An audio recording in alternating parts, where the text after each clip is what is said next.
तो प्यारे बच्चों, कैसे हैं आप लोग। आशा करता हूं कि आप लोग बहुत अच्छे होंगे। आज मैं आप सभी को 12वीं कक्षा का विषय हिंदी का दूसरा अध्याय उसने कहा था का व्याख्या कराने के लिए जा रहा हूं।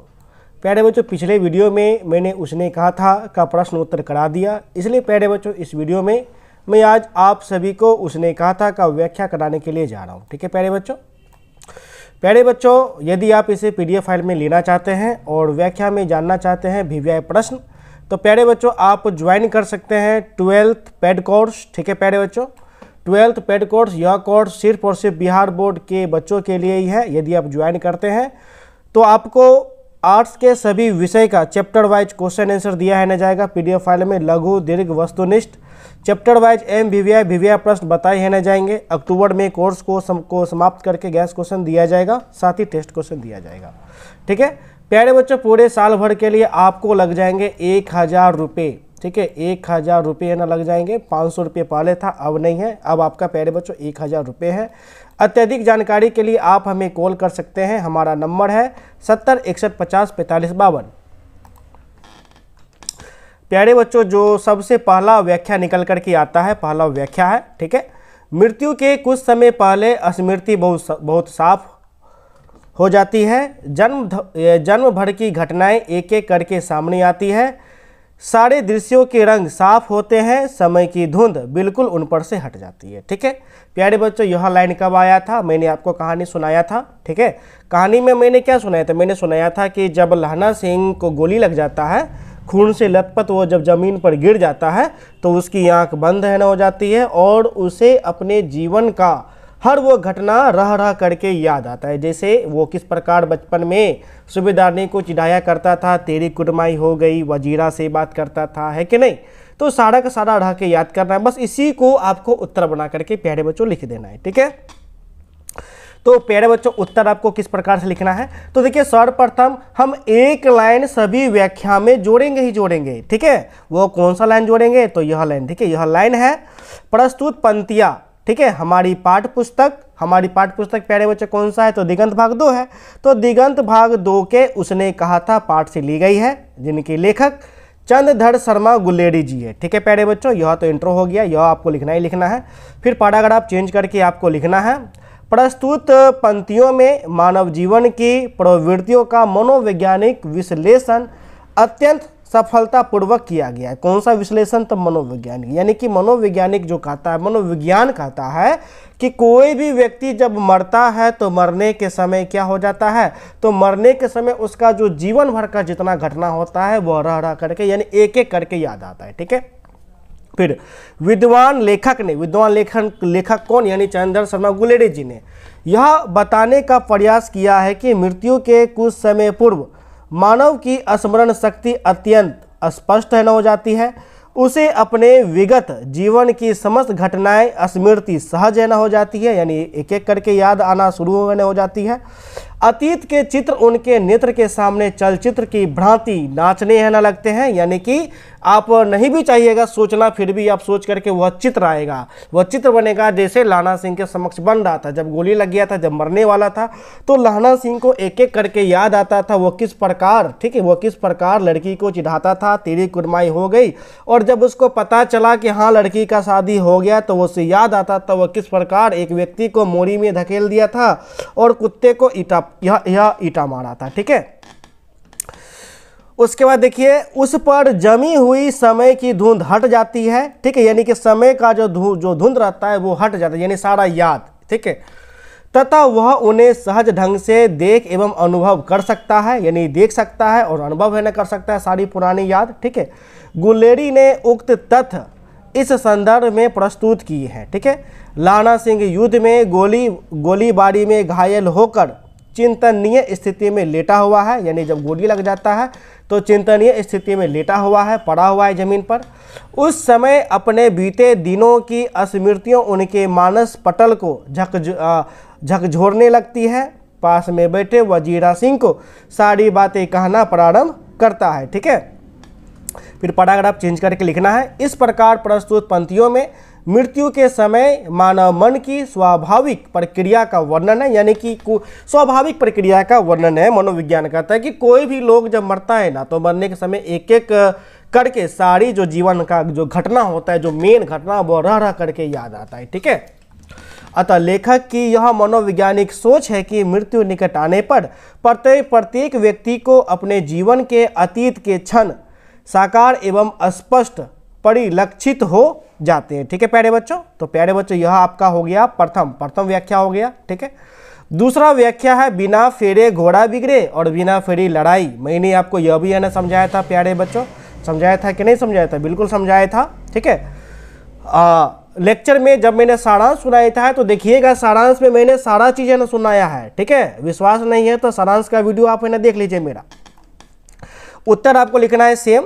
प्रस्तुत पंक्तियां हमारी पाठ्य पुस्तक दिगंत भाग 2 के उसने कहा था पाठ से ली गई है, जिनके लेखक पंडित चंद्रधर शर्मा गुलेरी जी है। ठीक है, ये तो हो गया इंट्रो। पैराग्राफ चेंज करके लिखना है। जर्मन सेना में मोर्चा लेने वाले ब्रिटिश सेना में कार्यरत जमादार लहना सिंह, मैंने बताया था कि लहना सिंह क्या थे, तो जमादार थे। ठीक है, जमादार की यह उक्ति है। ठीक है, यानी कि ये लहना सिंह ने कहा था। ठीक है, क्या ने कहा था? बिना फेरे घोड़ा बिगड़े और बिना लड़े लड़ाई। ठीक है, उसके शरीर की रगों में युद्ध करने की आतुरता, यानी कि जो लहना सिंह है, मैंने बताया था कि खंदक में पड़े उसके हड्डी में जाड़ा धंस गया था, धंसा था कि नहीं धंसा, इसलिए वो कहा था कि युद्ध लड़े, यानी युद्ध लड़ने के लिए वो यह बोलता था। लेकिन जो उच्च अधिकारी थे लेफ्टिनेंट साहब, वो अनुमति ही नहीं देते थे, इसलिए वो आगे कहता है वो चाहता था कि उसके उच्च अधिकारी उसके साथ तैनात सैनिकों को शत्रु पर आक्रमण करने की अनुमति दे। ठीक है, मोर्चे पर निष्क्रिय डटे रहने से वह क्षुब्ध है। ठीक है, अतः उसका कथन है कि घोड़े को फेरे बिना, सॉरी या तेरे नहीं होगा, फेरे होगा। ठीक है, फेरे बिना वह बिगड़ जाता है तथा बिना युद्ध किए सिपाही की क्षमता भी कुंद हो जाती है, यानी सिपाही का जो क्षमता होता है लड़ने का, यदि सिपाही नहीं लड़ेगा तो क्या होगा? तो वह घट जाएगा। ठीक है, पैराग्राफ चेंज करके लिखना है। इस प्रकार उपर्युक्त गद्यांश में एक सैनिक की मानसिकता का सशक्त निरूपण है। उसकी भुजाएं युद्ध करने हेतु फड़कती है तथा वह अपने स्वर का प्रदर्शन करना चाहता है, यानी कि जो लहना सिंह है वह लड़ने के लिए एकदम आतुर है, उसकी भुजाएं फड़फड़ा रहा है। वह चाहता है कि वह जर्मन से लड़े और लड़के बताए कि मैं कितने जर्मन को मार सकता हूँ। ठीक है, जबकि जो उच्च अधिकारी होती है यानी लेफ्टिनेंट साहब, वो क्या करते हैं? तो वो आज्ञा ही नहीं देता है। ठीक है, तो प्यारे बच्चों, तो इसलिए जो है आपको लहना सिंह कहता है बिना फेरे घोड़ा बिगड़े और बिना फेरे लड़ाई, यानी कि घोड़ा को नहीं फेरोगे तो घोड़ा बिगड़ेगा, उसी प्रकार सिपाही को युद्ध नहीं लड़ाओगे तो सिपाही का युद्ध करने का जो क्षमता होता है वह क्षमता क्या हो जाएगा? तो वह क्षमता घट जाएगा। ठीक है प्यारे बच्चों, तो नेक्स्ट आपका प्रश्न है, नेक्स्ट आपका व्याख्या है अब के हाड़ में यह आम खूब फलेगा, चाचा भतीजा दोनों यहीं बैठकर आम खाना, जितना बड़ा तेरा भतीजा है उतना ही यह आम है। ठीक है, सॉरी, उतना ही बड़ा यह आम है। जिस महीने उसका जन्म हुआ था उसी महीने मैंने इसे लगाया था। अब यह जो लाइन है, ठीक है, तो प्यारे बच्चों यह लाइन भी मैंने आपको सबसे लास्ट में बताया था, याद करिएगा। ठीक है, याद करिएगा, मैंने बताया था कि जब लहना सिंह को गोली लगा था तो लहना सिंह वजीरा सिंह से बात करता था। क्या कहता था? वजीरा पानी पिला दे, वजीरा पानी पिला दे, और जब घर जाना तो सूबेदारनी को बोल देना। उसने जो कहा था वह मैंने किया। इसके अलावा लहना सिंह जो है वजीरा सिंह से कहता है जो आम का पेड़ मैंने लगाया था, ठीक है, जो आम का पेड़ मैंने लगाया तो उस आम में खूब फल फड़ेगा, यानी खूब आम फड़ेगा। और चूंकि आम फड़ने का कारण है यह जो मौसम है, इस मौसम में आम का जो उस पेड़ पर बहुत सारा क्या होगा? तो आम फलेगा, और आम इतना फलेगा कि पूरा जो बगीचा है वो आम से भरे न जाएगा, और आम का पेड़ उतना बड़ा होगा जितना बड़ा भतीजा। यानी कि जब मैं आम का पेड़ लगाया था, ठीक है, तब तुम्हारा भतीजा का क्या हुआ था? तो जन्म हुआ था। ठीक है, इसी लाइन को आपको क्या करना? तो व्याख्या करना है। तो प्यारे बच्चों उत्तर आपको इस प्रकार से लिखना है। प्रस्तुत पंक्तियां हमारी पाठ्य पुस्तक दिगंत भाग 2 के उसने कहा था शीर्षक पाठ से ली गई है, जिनके लेखक पंडित चंद्र शर्मा गुलेरी जी है। ठीक है, पैराग्राफ चेंज करके आपको लिखना है। ब्रिटिश सेना में कार्यरत जमादार लहना सिंह द्वारा एक अन्य सैनिक वजीरा सिंह, मैंने बताया था वजीरा सिंह आपका सैनिक था, वजीरा सिंह से उक्त बातें की गई। उक्त बातें मतलब ऊपर जो बात, यानी यह जो बात की गई है। लहना सिंह युद्ध में घायल होकर मरणासन स्थिति में है। वजीरा सिंह उसकी सेवा में लगा हुआ है। ठीक है, उस समय लहना सिंह की मनोस्थिति समान नहीं है, यानी मन का जो स्थिति है वह समान नहीं है, यानी कि मन जो है भटकता है, कभी यह बात करता है, कभी वह बात करता है, कभी आम का बात करता है, कभी कहता है कि वजीरा तुम बोल देना कि सूबेदारनी, जो सूबेदारनी ने कहा था वह मैंने कर दिया। ठीक है, विगत की स्मृतियां उनके मानस पाठ अंकित हो रही है, यानी जो पुरानी जो घटनाएं हैं वो लहना सिंह के मन में क्या हो रहा है, तो अंकित है ना, हो रहा है, उभर रहा है। संभवतः वह अपने बगीचे में लगाए आम के वृक्ष की चर्चा कर रहा है। कौन सा चर्चा कर रहा है वजीरा सिंह के साथ लहना सिंह, तो वह अपने बगीचे में जो आम का पेड़ लगाया था, ठीक है, वह वजीरा से कहता है, यानी कि लहना वजीरा से कहता है कि इस वर्ष आम के वृक्ष में काफ़ी आम फलेंगे, उसका आम का बगीचा आम से भर जाएगा, वह तो जीवित नहीं रहेगा किंतु वजीरा अपने भतीजे के साथ बैठकर आम का रसास्वादन कर सकेगा। उसे अपने आम के वृक्ष की आयु भी याद आ रही है। ठीक है, इसलिए वह कहता है जितना बड़ा तुम्हारा भतीजा है उतना ही बड़ा आम का वृक्ष भी है। ऐसा प्रतीत होता है कि भतीजा के परिवार से लहना के गहरे संबंध है, इसलिए वह आम के वृक्ष की आयु को भतीजा की आयु के बराबर बता रहा। अब देखिए, जो आम का पेड़ है उसका आयु भतीजा की आयु से बता रहा है, इसका मतलब है कि गहरा संबंध है। ठीक है कि नहीं, यानी कि दोनों एक दूसरे को जानते हैं। ठीक है, प्यारे बच्चों, पैराग्राफ चेंज करके आपको लिखना है, इस प्रकार विद्वान लेखक ने एक मरणासन व्यक्ति की मनोदशा का अत्यंत स्वाभाविक चित्रण किया है। लहना सिंह की मानसिक स्थिति वैसी हो गई है, ठीक है, धन के साथ मन भी आहत है।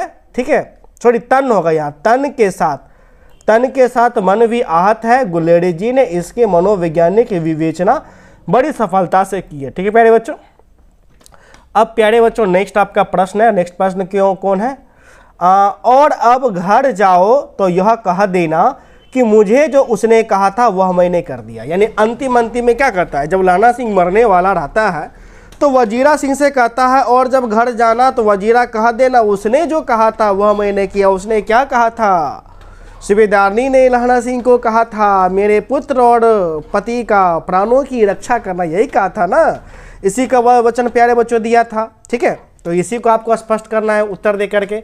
तो उत्तर क्या हो जाएगा, प्रस्तुत पंक्ति हमारी पाठ्य पुस्तक दिगंत भाग 2 के उसने कहा था पाठ से ली गई है, जिनके लेखक पंडित चंद्र शर्मा गुलेरी जी हैं। इसको हर व्याख्या में लिखना है, 1 नंबर इसको इस पर आपको मिलेगा। ठीक है, फिर आपको लिखना है पैराग्राफ चेंज करके, जब लहना सिंह मरणासन स्थिति में है यानी जब मरने वाले थे। ठीक है, शत्रुओं की गोलियां शरीर में लगी है, उनका मानसिक संतुलन बिगड़ गया है, बीते हुए दिन की स्मृतियां उसे झकझोर रही है। ऐसी स्थिति में वह वजीरा से कहता है वह जब घर जाएगा तो उस सूबेदारनी से कह देगा कि लहना सिंह को उसने जो कहा था वह उसने कर दिया। अर्थात अर्थ नहीं होगा, यहाँ पर अर्थात हो जाएगा। ठीक है प्यारे बच्चों, देखिए हल्का फल्का शुद्धि रहता है, इसलिए आप वीडियो पूरा देखा कीजिए। ठीक है, अर्थात उसने सूबेदार हजारा सिंह एवं उसके पुत्र बोधा सिंह के प्राणों की रक्षा अपने जीवन का बलिदान करके की है।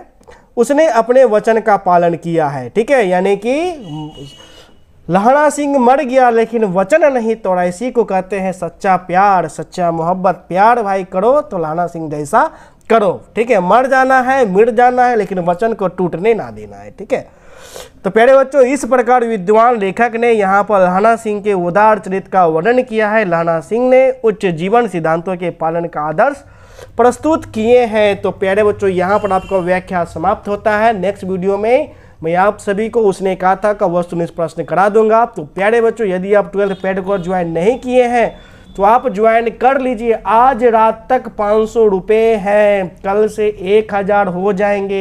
1 रुपये कम नहीं होगा प्यारे बच्चों, क्योंकि मुझे बहुत खर्च पड़ता है, मुझे टैक्स देना पड़ता है, GST देना पड़ता है, अन्य प्रकार का खर्च है। ठीक है प्यारे बच्चों, तो मिलते हैं नेक्स्ट वीडियो में, तब तक के लिए धन्यवाद, बाय।